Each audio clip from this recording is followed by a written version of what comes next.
Hello, my name is Benjamin Hart. I'm an American attorney and the managing director of Integrity Legal here in Bangkok, Thailand.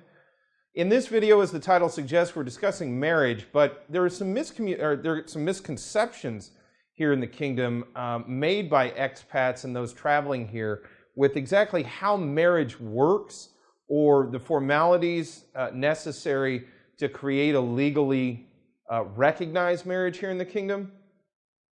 A couple of things that I've seen folks get confused about is, first of all, I often hear people describing what's called common law marriage. And quite frankly, Thailand doesn't utilize the common law. Thailand's a civil law jurisdiction. Not only is it a civil law jurisdiction, it is a very unique civil law jurisdiction, unlike virtually any other jurisdiction on the planet. So trying to compare the Thai legal system with the common law, it's like comparing apples and bowling balls. It's just not the same thing. But that being said, oftentimes people have this misconception, or you'll hear them say, I have a common law wife in Thailand. Well, in point of fact, you don't. Now, the issue of marriage ceremonies, many people throughout the years that I've been in Thailand and beyond, will engage in marriage ceremonies. They'll have the family out, they'll do the whole ceremony, oftentimes it's a Buddhist ceremony, and they will undertake such a ceremony. And oftentimes in the eyes of the family, in the eyes of the village, in the eyes of, quite frankly, many or most of those who matter from the standpoint of family relations, that couple is married from that point forward. That being said, legally speaking, in the eyes of the law, they're not necessarily married. In fact, they are not married, not necessarily, unequivocally, they are not married.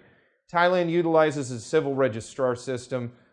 They require that any marriage in Thailand, for it to be legally recognized, must be registered with an Ampur or a Ket office, one of the civil registrar offices here in the kingdom. So without registration, there is no marriage as far as the eyes of the law in Thailand are concerned. And because this is the jurisdiction where the ceremony would have taken place, any outside jurisdiction, they essentially have to incorporate the Thai legal view on that issue. So as point of legal fact, for lack of a better term, that marriage is not recognized by anyone. It simply does not legally exist. Now, this often comes up in the context of K-1 fiancé visas back to the United States, and I have a full video discussing the ramifications of ceremonial versus registration in that context. But the thing to take away from this video is marriage registration is what creates a legally binding marriage in Thailand.